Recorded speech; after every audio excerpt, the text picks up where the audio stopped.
Please welcome to the stage Chief Values Officer Pete Westall, Fairer Future graduates Catherine Smith, Josh Young, Luke Jordan, and our keynote speaker, Baroness Tanni Grey-Thompson. Now, I need to be reminded I have the clock here, which apparently is the important bit to remember a time. So, welcome everybody, and hopefully you enjoyed the AGM. Different role now, and perhaps a different way of highlighting some of the activities that we've undertaken over the course of the last 12 months. I'm really delighted to be on the stage with what I think are 4 role models today. So we've got Baroness Grey-Thompson. Can I call you Tanni? So a quick round of applause for Tanni, if we can. Thank you.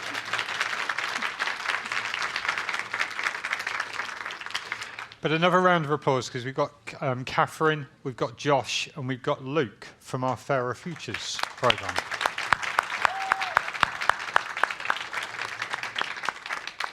So in terms of the Fairer Future programmes, I know Phil's talked about it and we talked about it at the AGM, but just perhaps to remind people. So this was a programme set up to help vulnerable people between 18 and 30 in Walsall particularly, but perhaps in the wider West Midlands. And perhaps one of these things, and Cheryl's brilliant poem she talked about earlier in The Power of Cooperation, that can spread and be taken up by other retailers, other employers to help other young people. One of the ways we think we can spread the news on that, the Association of Convenience Stores are doing a big report on Monday that features this programme and these 3 as highlights of what we've done. And just because they're staring at me, it would be wrong not to also say the work that Rose has done on that and Rachel's done as part of that programme. So I guess before we go on to anything else, and Tanni, if you're okay with that, Luke, from your point of view, just talk to me about the Fairer Futures programme. Yeah, so myself, Josh and Catherine are just some of the graduates of the Fairer Futures programme. The programme is designed for 18 to 30-year-olds that are facing some barriers or struggling to get into work in the Walsall area. It takes place in the your Co-op food store in Walsall Town. I'm sure some of you have been in and seen some of the posters or some of the great work that happens in the store. But it's not just that, it's more than that. It's some of the great work that happens in the community as well. I think the reason why the programme is so special and so different to a lot of the programmes I've been on, and I'm sure some of you have been on programmes or been on courses, is you're not just seen as a number, you're seen as an actual person.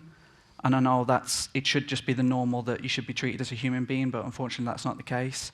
Some of the things that are so great about the programme is it looks to help you skills in terms of like attention to detail, time management, communication and confidence, not just in work itself, but in your day-to-day life. And I know whether that's going to shopping or going to the pub with your mates or going to the football with your friends, it makes you feel like so much more confident in those day-to-day things.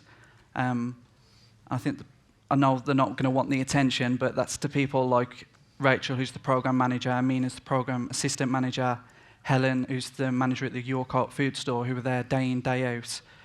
And same with the colleagues there, just like trying to make you feel part of the team and build that confidence up within yourself so that, you know what, why can't I do this? Why not me? Why not me? So that I wouldn't be sitting up here doing this today if it wasn't for the programme and how much it's changed my life. And I've seen a lot of the journey for people that at the start and, they're nervous and anxious and a little bit overwhelmed, which is understandable. And now when you look at them, they are genuinely happy people.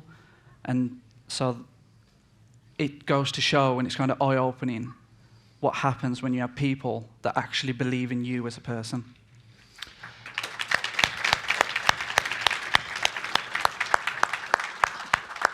So you talk about that confidence and you talk about the fact that people believe in you.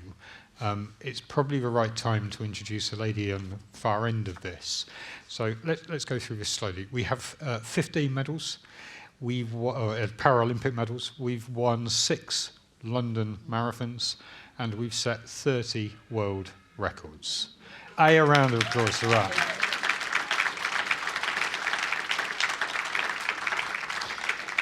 Did you never feel you ought to let somebody else have a go? I mean, was this just But Tanni, if I can, from a sporting point of view, Luke has said about people believing, etc. Can you talk to me about that? How did you get involved in Paralympics? So I was born with spina bifida. I could walk a little bit when I was young, but my muscles in my legs never really developed. And then as I grew up, from about the age of 4, my spine started collapsing. So my vertebra severed my spinal cord. So I don't remember much about it. I don't remember really walking. I remember having calipers and crutches. And I kind of laugh about it because it took about 2 years to paralyse me. And if any of you have ever met my mum, becoming paralysed wasn't a reason to miss school. So she was pretty stroppy about things. But there was a lot of discrimination when I was young. And when Luke talks about belief, they kind of protected me from some of it, but they taught me to deal with it. And they brought me up to believe that I could do things, and being in a chair wasn't a barrier to it. And so early on, it was about just being physically active, and it was about being strong enough to push my chair and just sort of be independent. Sport came a bit later. But a massive turning point in my life was when I was 7, and by then I was a full-time wheelchair user. And my dad was an architect, and he showed me this book of buildings from around the world, and had the Taj Mahal and the Sydney Opera House, and he gave me this really big talk about the world's an amazing place, and you need to travel, and you need to see everything, and you need to learn, and to do that you need a really good job, and to get a really good job you need a really good education. And I still remember that. You know, it was a really huge part of my life. And then it was back in 2010, and Dad wasn't well, and we knew we didn't have much time left, and I wanted to say thank you to him. And I was with my sister, big sister, and I said, I'm going to tell him about that. And she went, he'll never remember it. I went, of course he will. It was massive in my life. And I said to him, that moment absolutely changed my life. And he looked at me and he went, I've no idea what you're on about. and so it's interesting. So for me, it was this massive moment. And for him, it was just... And basically what he said was he'd been chatting to Mum, and they just didn't want me living at home forever. Because apparently I was a bit annoying. And so, so... It's interesting. So the other way, if you're told you can't do things, even one little thing can just send you off to not believing. So for me, that was amazing. So yeah, started being active, played loads of sports, was pretty rubbish at all of it. Thought I wanted to play basketball, joined a club, and I got selected for the team. Well, only 5 of us turned up, so there wasn't really a selection. And we played in mixed teams back then, and there was a boy on the other team that kept elbowing me, and he just kept doing that to me and pushing me, and I just lost my temper with him, and I hit him, and got sent off quite rightly, you know. And then my PE teacher said, go and do wheelchair racing, because you can't get close enough to anyone to hit them. Really not a compliment at all. But I was like, oh, okay. But from then, that was it. I just loved it. But didn't win a race for the first 5 years I competed, because the best girl in Britain went to my school and was in my year. But what I learnt to do was I found a club and training partners and coaches, and I just learnt to do all the really boring basic stuff, which is, you know, what we were saying about being disciplined, about, you know, training every day and doing all the stretching, which is really... The competing's fun and it's brilliant. Training's really dull. And so I just learnt to do all that from a young age. And then suddenly at 16, I had a big jump and then got onto the senior GB team. That's brilliant. We'll come back to that bit if we can. But one of the things which has impressed me about you, and impressed all of us really, you've had 2 really successful careers. So you had one which was Tanni the athlete, and then you've had the one which you could arguably claim is even more successful, which is Tanni the campaigner, Tanni the changer, Tanni the reformer. I confess, I was on the phone to somebody, a colleague in the Co-op group last night, Rebecca Burbick, who's Director of Community for a Co-op group, and mentioned about today. And Rebecca said, she's awesome, she's incredible, she's inspired. Rebecca was CEO of Join In Trust. And she said Tanni is passionate about volunteering. Whatever you do, get Tanni to talk about volunteering. So I am. Tanni, talk about volunteering. Why are you so passionate about it? Because so many people have had an impact on my life because they've been volunteers. So the vast majority of my coaches in my sports career were volunteers. Roy, first coach, I mean, he needed a knighthood. He coached 40 hormonal teenage girls. And you look back, he was a police officer, he used to go back to work for arrest. And, you know, there's all these volunteers that have helped me. My husband was my coach for a bit of my career. He was a volunteer. He volunteers in lots of other things. Sport wouldn't happen without volunteers. And actually, my daughter, who's 22, she kayaks. I'm going from here to Bradford and Bingley to volunteer at a canoeing event tomorrow, because it's about giving people opportunities. So for me, Roy was very much, if you get something out of sport, you give something back. So he wouldn't let us back on the bus when we'd gone to a competition until we'd gone and thanked all the volunteers. And he had eyes in the back of his head, because if you missed one, he knew about it. And so it just kind of came through there. And then you look at, I worked with Rebecca on the Legacy programme for the 2012 Olympics and Paralympics. So the games makers were amazing in terms of what they did. And you just see so much that I can get from volunteering, but also what you can kind of give to others. And I now, I chair Duke of Edinburgh Awards. I never did it. I made my daughter do it. When I became chair, she said to me, do you just want to make thousands of children's lives miserable? It's like millions. But the volunteering is a really big part of that. And then you see what the young people get from that. And we're just working on a programme now to get the youngsters think about not just doing it to get a badge or to get the award, but how they can do more as they grow up, because it just matters. So we, the AGM we've just had, we talked about our colleagues now, 6,000 colleagues or so, done 21,000 volunteering hours. We're a wide range of organisations, many of which are here today. And I guess there is this element of, we have a theme about doing good together, and it is that theme which sort of underpins everything, really. So I've got about 400 questions I wanted to ask Tanni, but I got told very, very firmly there are 3 people here who have spent an awful lot of time and effort coming up with the right questions, which hopefully gives you as the audience more information. So who are we going to start with? So we'll start with you, Luke. Yeah. What is one thing that was said to you, or a piece of advice that on reflection you wish you hadn't taken any notice of? I hadn't taken Any notice of?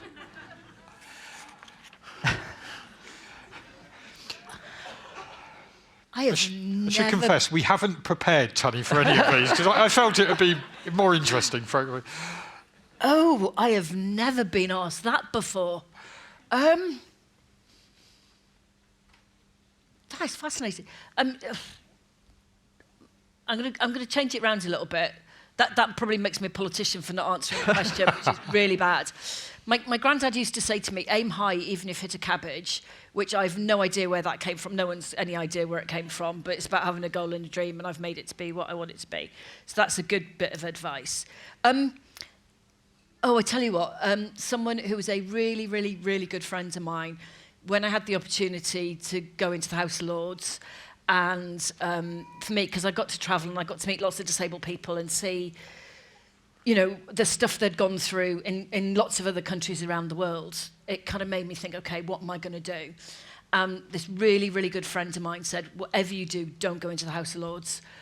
You'll hate it, you'll never do anything, it'll be the biggest waste of time ever. And to be fair to him, when I got through the process, because I'm a crossbench independent, so it's like an interview process, when I got through and then said to him, I've gone in, he went, oh, that's amazing, that's the absolute right thing for you to do. Really. But yeah, I've never regretted it. So it's a bit weird and it's a bit strange, and we work really odd hours, and you can spend, it feels like sometimes you're smashing your head into a brick wall, but I've never regretted going to do it. And as we said, it's a great question, but as we said in the introductory remarks, Tanni has made such a difference in terms of the inclusivity things you've done, whether it be disabled access or whatever it is, it be welfare reform, which is great. Good, so that's a brilliant question. That's really good. Gets us stuttering. So, Catherine, no pressure. You've talked about the importance of supporting sports people with their mental health. Yeah. All 3 of us have recognised that we needed and accepted help to be the best us that we can be. What advice would you give to someone who is thinking about reaching out for support? You've got to do it. I mean, nobody does anything on their own. And again, sport has taught me so many lessons. So as an athlete, the only time I was on my own was... So it was me coughing, trying to put my hand over her mouth and I hit the microphone. I apologise. The only time I was ever on my own was when I was competing. And it's kind of funny because you look at sports people and it's nice, if I won a race, I'd get a medal and the credit for it. But there's a team of people behind that you need to help and support. So I had coaches, training partners. When I went to Sydney, which was my 4th Games, I was the only one from my training group that got selected. And, I was really excited then. You see, for the other guys, they're not going. And the next day, I get quite emotional about a lot of things. The next day in training, every single one of them turned up. And I was like, oh, they could have gone off on holiday for a couple of months. And it was like, what are you all doing here? And they're like, we're still here to help. And, because you need to be better than you are now. And it's those kind of moments. So I think it's recognising that nobody does anything on their own. And the hardest bit is asking for help. But again, in sport, because you've got this really short window of competition and you've got to be better every year, you get used to asking for help and you get used to asking for feedback. And you get used to sort of saying, like, can I do this better? Yeah, I think for me, it's never easy asking for help, even for me now. But I think that's the hardest bit. And then actually, I think people do want to help because they want to see people be the best they can be and just come out of themselves. And so, yeah, just do it. And maybe spend a bit of time finding the right person. But absolutely, because chatting to you guys earlier, like, just talking about what you've been through and the course and how it helped you, it's got to be worth it. And every single person in this room could do something to help someone else. And sometimes it's not just people asking for help. Sometimes it's just spotting when somebody might need help. So I think, again, sport and politics has taught me that, as you look at someone and you kind of try and go, okay, and it's offering in the right way as well, but it's being able to spot it in others, because you'll be able to spot what you went through in other people and then, maybe give them a bit of help or put them in the right direction or just be there to say, are you okay? And that's one of the reasons I called all 4 of you inspirational, because you've all taken that step to say, okay, I could do with some help here. Somebody somewhere can help. We work with Grocery Aid, who support, generally speaking, the retail industry, but any of our colleagues. And that's the sort of help and welfare support that's out there for anybody, which is hugely important. That's a great question. So, Josh, question? So you've had many achievements and been given lots of medals, but what is the one thing you are most proud of achieving and why? One thing. In my sporting career, it was my final games where my strongest event was the 800 metres, where I've been unbeaten for 12 years, and I completely screwed up the final. And no one else to blame, totally me. And I remember coming off the track, and our team manager's job was based on gold medals, and I didn't win a gold medal, and he didn't speak to me. Says quite a lot about him. And I was in a real mess, and I felt I'd let my whole family down and the team and everything. And you do the BBC interview, which is, when you win, it's great. When you don't win, it's really miserable. And that was horrible. And then I remember leaving the stadium, and every British supporter who walked past me said to me, that was rubbish. You go, yeah, no, I was there. Yeah. Oh, you wouldn't have done that. Right. And you don't, I had all these people who'd never run an 800 metre in their life going, I wouldn't have done that. No. So you have to, you go, oh, right, okay, and you listen. And I remember going to where all my friends and family are sitting, they're all crying, thinking they could have stayed at home and saved a fortune. The only person who wasn't crying was my daughter, who was 2. And I remember saying to her, did you watch Mummy's race? And she went like, no, not interested. And then I remember going back to the village, and if you do well, you kind of get ignored by the team because everyone's doing their own thing. But because I'd known a lot of people in different sports for a long time, just had all these people just coming up, giving me a hug, going, are you all right? And I go, no, I'm still not. It was miserable. But it's sport, no one dies, and it's sport. But I remember sitting down with the team manager later that night and him saying, the games are going to be a complete disaster for you. Thanks for having confidence in me. And he's like, we'll fly you home, we'll say you're injured, we'll just make up a reason, we'll just get you out of here. I was just like, no, I'm staying. And I spoke to a couple of my training partners who were on the team and my coach, and it was like, however bad this is, I need to stay. And I told him I was staying, and then a few other people tried to persuade me to leave. And it's like, no, I'm staying. And I stayed, and I won my next 2 races.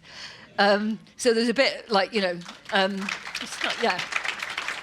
But it's the team around, and sometimes what might look like the easy way out is not the easy way out. And it just taught me a load about who my friends are, who supports me, who are the people who care about me. So I think, winning the 100, which was always my weakest event, winning that, and then going back to my friends and family. And Karis came toddling towards me, and that's why I was smiling when we were chatting to your daughter earlier. And she was like, Mummy, I love you, you're amazing. And I'm like, that's baby. And then she looked at my friend who was looking after her and basically said, I was nice, do I get an ice cream? But I still remember the groans. So yeah, I think for that, because it would have been easy just to walk away and not. And sometimes you just got to do stuff that's hard. And you're back again to that support network around you. And I know that we've got Helen as a store manager in Walsall Wood, where these guys come. We've got people like Simon Hartland is in the audience. We've got a load of people who work together, hopefully to give that sort of blanket for these when they're going through that. But this is what you three are now giving to everybody else. And the celebration we did of the first year anniversary, etc., you three are now providing that support for others, which I think is brilliant. But people will see what you've done and maybe thinking, oh, I can't do it. So, and then looking at what you've done, go, oh, actually, no, I can do it. And I can make it work, and I can commit. And don't ever underestimate the power that you have. And, your family and everyone will be telling mums and dads here, is that mum filming? Hello. Yeah. You don't underestimate the power that has, because the stories will just keep spreading and spreading about what you've done. I'm back to my 15 medals of the 6 London marathons, the 30 world records, and so on. So I said, right, we now got Tanni talking about a failure she had, which I think in the balance of things. In terms of the switch, I suppose, going back to this point about you're a really successful athlete, and then you become this campaigner. What drove you? What made you that I want to be a crossbench, I want to sit in the House of Lords? So a lot of it comes back to mum and dad again, that they'd said, if you have a platform, use it positively. And there's lots of people out there who don't have a voice. And I don't speak like for people, but for me it's about trying to amplify other voices. And that's what I can do now. So I can talk about my own lived experience. And there's been lots of different bits of discrimination that I still get. So I'm treated 3 really distinct ways. One is an ex-athlete, quite nice. One is a parliamentarian. People like us or don't like us, depending what we do. And then the third way is as a disabled woman. And that's where I experience all my discrimination, where, I've been told, like, people like you shouldn't be allowed to have children. So what, Welsh people? Oh, do you mean? I do use humour because I've got a bit of a fiery temper. And so, it's about trying to change things. So I live in the northeast of England. I work in London. I spend a lot of time on trains. Trains were meant to be step-free by January the 1st, 2020. The government's figures say it's now going to be 100 years before I can get on a train on my own. I'm probably not going to live that long. So there's that urgency to try and change things. And so there's loads of different ways you can. You can do it in the chamber, you can do it in meetings outside, you can do it through... I post quite a lot on social media. I was getting off the train last night in Walsall, and like 3 people on the train were like, oh, have you got around? Because they'd seen either me or other people posting about it. So there's loads of different ways that you can affect change. And you've got to use them all. So I think it was that. It was like, I just don't want a younger generation coming through fighting for some of the stuff that I did. And, there is still discrimination out there for disabled people and for lots of people. And it's just trying to make it just a bit better. And as I say, you've certainly done that in sport. Whether it be wheelchair tennis, whether it be whatever, there is a role model where people will say, yes, it is possible to do X, Y, and Z. But increasingly, you're doing that in a wider sense as well, which I guess is what obviously Rosie, Rachel, and these 3 are helping to do as well. So, Luke, we've got another question for Tanni. You've spoken openly about, the challenges growing up with a disability, and through your determination, you've kind of broke any barriers, and you've won gold medals, and you've got various great honours. Do you ever sit back and think, how did I become this person? All the time. Yeah, like how did me from, Cardiff end up sitting in the House of Lords? I never thought it would happen in a million years. I always kind of wanted to be an athlete, and then wasn't sure I was going to make it. And then some of it is about having just a bit of nerve to put yourself forward. So no, I did. And I remember the first day I went into the House of Lords, oh my goodness. I mean, it's this building, which is incredible. There's been a building on that site in London since 1079, and you've got all this history, and, William Wallace was hung, drawn and quartered there, and just the history of what's happened in the building. And I remember going through the door thinking, who on earth thought I could do this? It's terrifying. And I remember there's a chap there to meet me, and he was sort of being allocated to kind of look after me. And first thing he said to me is, oh, don't worry, you'll be fine. It's just like boarding school. And this is the first thing he said to me. I went, I didn't go to boarding school. And he went, oh, didn't you? Which day school did you go to? And I went, I went to a comprehensive in South Wales. And he looked at me and went, good God, did you really? I went, yeah. And he went, oh, okay. And then he took me... He took me around the building saying, this is Tanni, she went to a comprehensive. And I'm like... And I remember ringing Ian that night and just going, oh... And he went, you've got to go back tomorrow. And I went, well, I'm going to go back tomorrow. And I went back. Anyway, he was there to meet me again, and he went, oh, I'm really sorry. So he'd gone to a boarding school, and he was trying to make me feel really welcome and inclusive and trying to be nice to me. And he was a big athletics fan. And he just panicked when he saw me. And he just said the first thing that came into his head. And then he said the second thing that came into his head. And then he went, I'm really sorry. It's like, no. And so, anyone can make mistakes, but, and we all do. But I just remember thinking, this. And then the first, your maiden speech is terrifying. So I used to throw up before every single race I did. Nerves and fear of winning, fear of failure, really complicated stuff. Luckily, I don't do that in politics. But I remember my maiden speech, and it's on the Olympics and Paralympics, so it's stuff I know, but just being terrified. And then you get all these handwritten notes saying it's the best maiden speech they'd ever heard, and it was brilliant, and what a wonderful contribution I was going to make. And you go, oh, I can do it. And then when you're there a bit longer, you find that's what you do to all people when they do their maiden speech, because it's terrifying. And then the First Amendment I did, I had government peers, so I was voting against the government on welfare reform benefits. And I had someone from the government rewrite my amendment to make it better, to give me a better chance of winning. And then he said to me, I'm not going to vote with you because you're an idiot. Okay. So it's amazing that I think sport teaches you to chunk it all down. So, yeah, I do constantly think, who thought I could do this? I don't know anyone who doesn't think that. I don't know any Olympian that doesn't think that. I don't know anyone who's successful in business that at different points of their life think, I can't do it. Everyone does. It's just sometimes we're really good at hiding it. There's nothing wrong with comprehensive, just so we're clear. Yeah. Catherine, have you got a question for Tanni?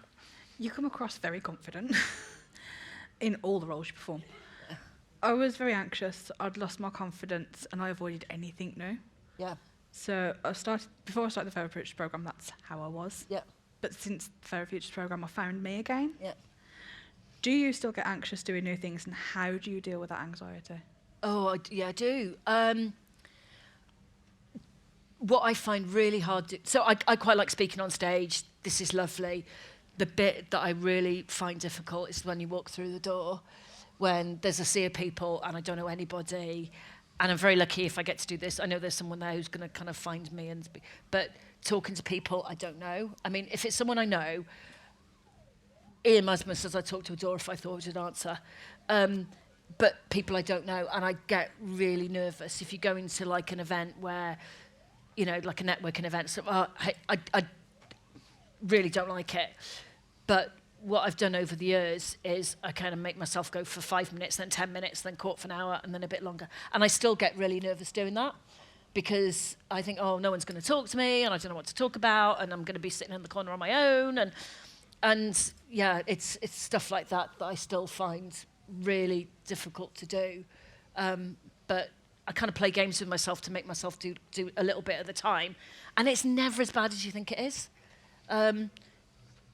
And so, yeah, there's stuff that I still get nervous at. And actually, I do a little bit in my racing chair, not very much. I still get nervous before I compete. Like, we have a discussion in my family. I don't compete anymore, I participate, which means I'm like a long way at the back. And yeah, I still get nervous for that. And I'm like, what have I got to be nervous about in sport? There's no expectation on me. No one's expecting me to do anything, but I get butterflies on the start line. And that's really a bit daft. But it's that pressure you put yourself under, I suppose, which is something we all do, everybody does. And it's just dealing how to deal with that. And it goes back again to a support network you've got, whatever that may be.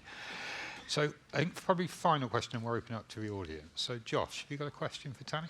So what is the one piece of advice that you would give to a younger you or a younger generation? Oh, to a younger me, probably don't have some of the arguments that I've had in sport, but that I own it all. I do. What I used to get really upset about, so when I was competing well, then I quite often would become the athlete's rep, because sport, sometimes they can find reasons to not select you if they don't like you. And if you're winning medals, they have to select you. So that's why I always used to be athlete's rep, because I could kind of go and talk to athletes, and then I could kind of put the view across of what the athletes are thinking, so you're not expecting young athletes to just stand up to some people in the system. And so there's a couple of people, when I've seen younger athletes being treated badly, that I've gone in and had a row, and I probably should have stopped and thought, is there a different way to find a solution? But then I own all those arguments that I had, because there were younger athletes being treated not very well. I think I've just become better at dealing with that as I've got older, I think. So to young people, it's like, find people around you that you like and care about you. And sometimes that takes a really long time, and sometimes it's quite hard to find those people. I think I found them in sport. In life now, it's harder to do it in that way. But find people who'll be honest with you. And I had that through my coaching groups, that they'd be quite upfront if I did a good race or a bad race. Mum and Dad as well. Like, so much of it comes back to my parents. Mum, at the end of a race, wanted to know if I'd won. Dad wanted to know if I competed well. And they're two really different things. And what you're aiming for is to win and compete well. And that doesn't happen like a huge number of times in your career. So I'd say you just find some people, and, you know, have trust them and trust the instinct around you. And it's like, don't be afraid to try. That's the other thing. You know, if I'd listened to, there were lots of people who told me I shouldn't be an athlete, and I shouldn't do this, and I shouldn't do that, and I shouldn't. And it comes back to the people around who said, you know, give it a go. Because what's the worst that's going to happen? So in sport, you don't win. In politics, how as you think it's going to be, when you put yourself, in my case, on the starting line, you put yourself in the chamber. It is having that confidence to say, okay, if I fail, so what? You come through the other side, and so that's okay, that's another tick in the box. I've done that, and I've built up, which again is what all three of you have done on stage. I just remember saying something really, really quickly, was that week before the Paralympic Games opening ceremony in London 2012, I got asked, did I want to be in the opening ceremony? And I was like, yeah, I'll do anything. Like, at that point, you're not playing coy. It was like, I'll do anything. And they said, we want to put you on a wire and float you a bit above the track. I'm like, okay. And I was so excited to be in the opening ceremony. And they took me to a warehouse in the East End of London and put me actually about this high on a wire. And I was like, ooh. Because on the race, on the wire, you're moving. And I don't like heights. And I don't like driving over tall bridges and stuff like that. I'm really not keen on heights. And the only question I asked before I signed the contract was, is this how high I'm going to be? And they went, oh, about that high. I mean, seriously. And loads of social media, and I did all these interviews going, I'm so excited, I'm going to be in the opening ceremony. And then they took me to the main stadium and put me 60 metres in the air. Honestly, I said some very bad words. Really bad words, really bad. And I came down, and they were like, do you want to go up again? I'm like, no. And they were like, no. Anyway, it was the most horrific thing I've ever done in my life. I was so scared. I didn't eat all day. I threw up before I went up. I threw up when I came down. But I'm glad I did it, because that's probably the most scary thing I've ever done in my life. And I think if I can do that, there is not enough money in the world to ever do it again. But if I think you can do that, you can do lots of stuff. I'm delighted you said that. So Tanni's forgotten the contract she signed. She will be abseiling from the top of the stadium in approximately half an hour's time for charity. There are so many things. Thank you, eight all for you, but particularly in terms of that, Tanni, there is so many things you could explore and go. Aim high, even if it's a cabbage, is one of the ones. Yeah. But there are loads of people in the audience who I'm sure have questions as well for Tanni. So any questions in the audience? Mark down the front. No, hang on, we need paddles and everything else, don't we? So Mark in the front, first and foremost. Thanks. Hi, Tanni. So I was at the London Marathon watching, not participating this year, and the energy at that event is phenomenal as a spectator. So I sit there or stand there and watch, and I think, I hope the athletes just feel this energy. Yep. And the question is, do you? And do you also feel the energy when you're doing the track events at the Olympics and the other games? Oh, yeah, absolutely, you do. And London Marathon is like no other marathon in the world. I think I've done about 70 marathons around the world. And just for the noise, the crowd, the people the whole way, it's amazing. And it's really weird, especially on like marathon. You can actually hear people shouting your name. And it's quite nice because I've got an unusual name, so that's good. And yeah, you absolutely feel it. It's different in a stadium. So we also had demonstration races at the Olympics. So I competed in Sydney the same night Cathy Freeman won her gold medal. And that, like 110,000 people. And that is unbelievable because you're on the start line. Where you go out, so first of all, you come from under the stand, which is quite quiet, and you come out, and you can almost feel the noise. And then you have about 10 minutes to do your final warm-ups, and they call you to the start line. And it's amazing, then you just switch off. You almost don't hear anything. And then the race happens, and you kind of remember the race, but you don't.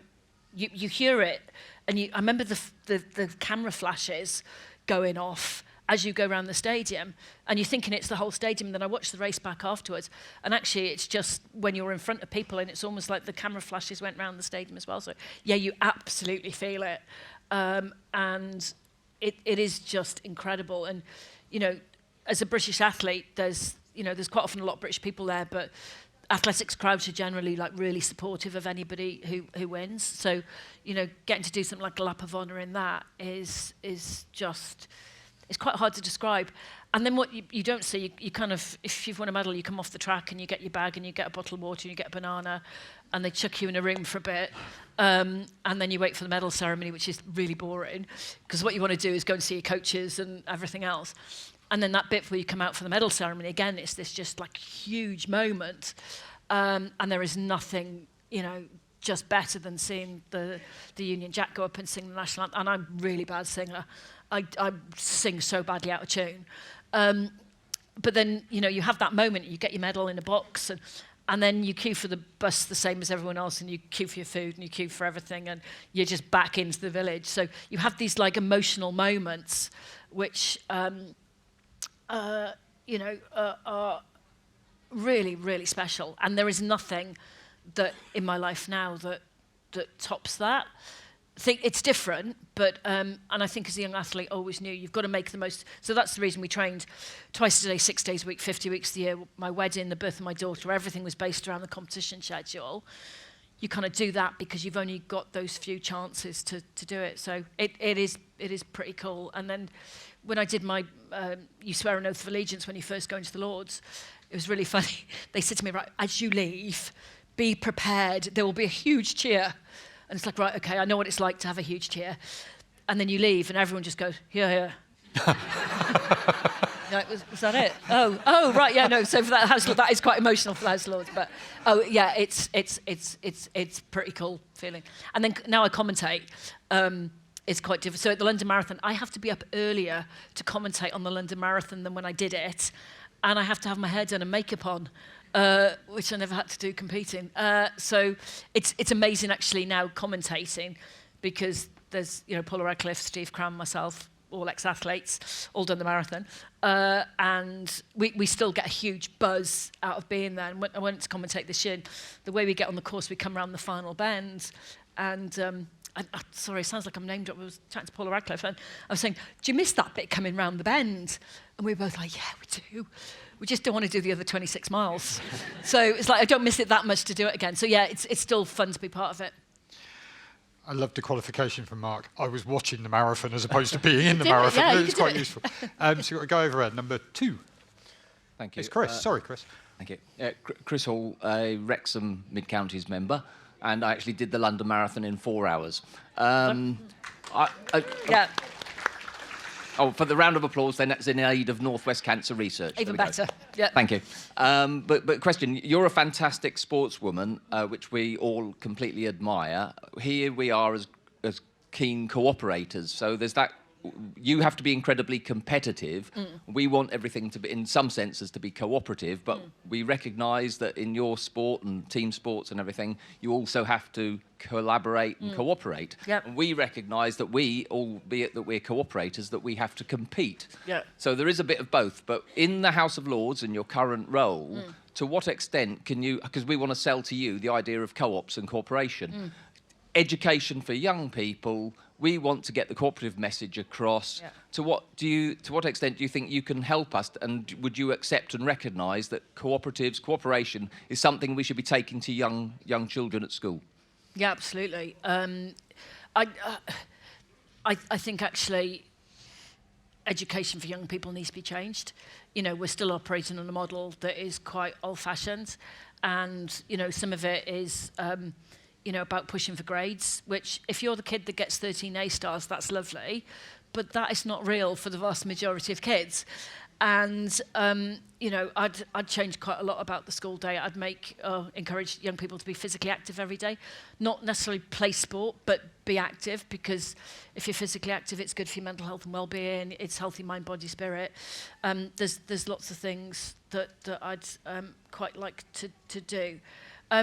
And I couldn't have done anything in either my sports career or in my political career without quite a lot of cooperation, because now I've got a group of disability rights campaigners who are on the outside of Parliament, who, when I'm speaking, will watch every single minute of a debate. It's a bit like a cauldron as well, especially when really big legislation, you might be in the chamber for 9 or 10 hours. It's actually quite hard to concentrate for that length of time. There's loads going on. There's people saying things. And, I've got this group of people who will send me an email or post me something or say, no, actually, this is what you need to ask, or no, that's not right, this is right. And so they are all volunteers. So I get to do the bit. So it's remarkably like sport. I get to the bit to do because I've got this massive group of people behind me. And there was a question the other day in the chamber on transport, and the question I was going to ask, I sent it to a friend, colleague on the outside, and he was like, no, this is a better question to ask. So, I asked it. It actually was a really good question, but I also, really important, I made sure that he had the credit for him doing that. So the cooperation's really important. And you've got to work together, and that's quite hard because everyone's quite a different personality. And learning to work together is not always easy. Some people do it really naturally, same as the kid that gets 13 A stars, and then some need to be taught those things. So I'd, if I could have any ministerial job, which I can't because I'm a crossbencher, it would be education, because there's so many things that you can do through education, through changing the school day, and doing it differently and preparing young people for life, not for sitting exams. And yeah, I think there's lots that we can do to try and change that, because the world's changed a lot. Trying to explain to my daughter, like even dial-up internet, and I do remember when she was about 6, she said to me, in the Second World War, were mobile phones just really big? Well, number one, I wasn't in the Second World War, but, no. So, for youngsters, the world is changing at such an exhilarating, daunting, and amazing pace. The education system's got to keep up with that. There's a really good report which Co-op Party did about Steps to Success, which features Co-op Childcare, which we've got. It features Co-op Group Academies and so on and so forth. We'll send you a copy because there's a lot of that about this development aspect, which will tie in. I am massively conscious of time and also questions. We got any other questions from the audience? Helen? Get a microphone down to Helen at the front, please. Let's just say childcare is really important. That's Thanks, Pete, and thanks, Tanni. We urge our members to make one change in their lives to improve sustainability in society. And I just wondered if you could urge people to make one change in their life to improve inclusion, what would that be? Oh. I think it's think about others. Just, you know, my lived experience is very pertinent to me. And, you know, someone else who's either, you know, had a career in sport. I mean, you know, everyone's lived experience is different.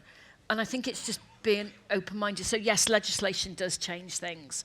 Absolutely. You know, targets, quotas, these things all matter. And, you know, for me, the stuff that I work on with train access, you know, the legislation is going to be what drives a huge amount of it.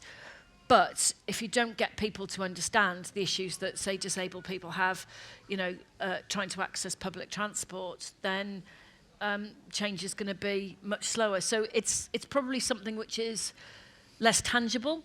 Legislation is very tangible, but that takes a long time to get through. It's actually us just being a bit kinder and a bit nicer to each other. I think that would make a difference. Some of that's about time. You know, everyone's really busy, like all the time, and trying to do different things. And it's just, you know, have a moment to stop. And the other thing I'd say is that, you know, everyone needs a bit of time just to take care of themselves. You know, again, just the pace of life now is really hard. And I think it's come to me in, you know, the last 6 months, even though I was an athlete. If I'm not looking after myself and if I'm not eating properly, sleeping properly, you know, just looking after myself, then I can't do the things that I do. So, you know, stuff's improved a lot since I was young, but it's still, we don't live in as an inclusive society as I kind of hoped that we would by now. And, you know, we're not going to make the world ramp free. You know, there's lots of things that are difficult to do. But actually, if there was just a bit of a recognition of some of the challenges that other people face, I think that would be a step forward. And going back to the point Chris made, obviously, we talk about equity, we talk about equality, etc. as co-op values and principles. Obviously, is what we do. Tanni, thank you for that.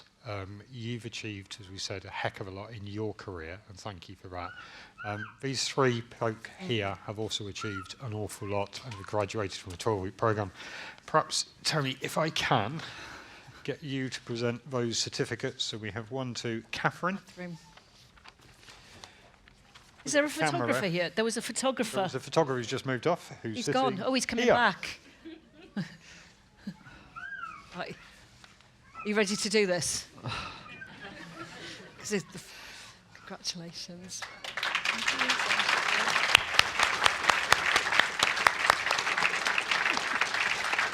And perhaps if we can do the same for Josh. Sure, congratulations.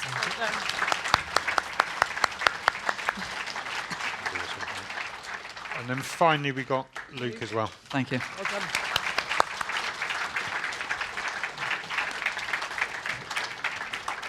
One of the four of you together. Well done. Perfect. And then finally, Tanni, on behalf of all of us, Oh. just to thank you. Thank you. It's absolutely super. Really appreciate that. Good. So the one thing you've got to do if you're on stage is say thank you to our guests. So again, a proper round of applause for the four of them, please, if we can.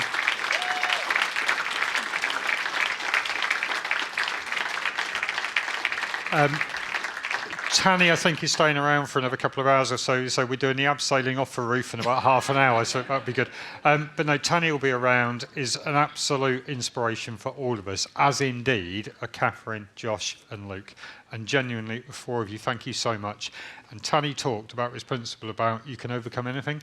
I think the three of you have demonstrated just now you can overcome anything. That's brilliant. Great job. So, for those who've been inside all morning, the sun has apparently been out since about 8 o'clock this morning. We now have lunch, we now have the entire Fair Living Festival, and there are so many activities, so many community partners. And if you could grab some lunch and then go and chat to some of the people we work with every day, we'd appreciate it. Thank you.